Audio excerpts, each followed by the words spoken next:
Hello everybody, welcome back. Today as well we have got you another video. In this video I'll show you how you can fix Bet365 Sports Betting app not working issue. But before that, please do make sure to like our video, subscribe our channel, and yes, without any further delay, let's get into it.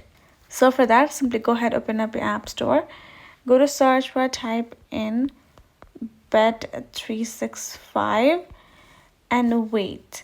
Now you're gonna see we already have the app, and if the app is not updated, which will show update right over here, if it needs an update, then go ahead do it, because if it's not, then that sometimes can cause the app to be lagging, because simply it's not up to date.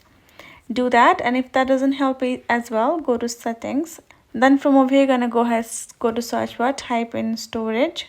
Then you're gonna simply find your Bet365 app from over here.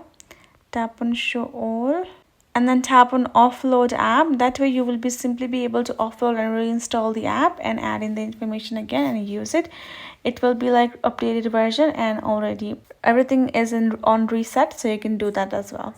So that is how you will be able to solve it. Hope this video helped. Thank you so much for watching. I'll see you guys in our next video.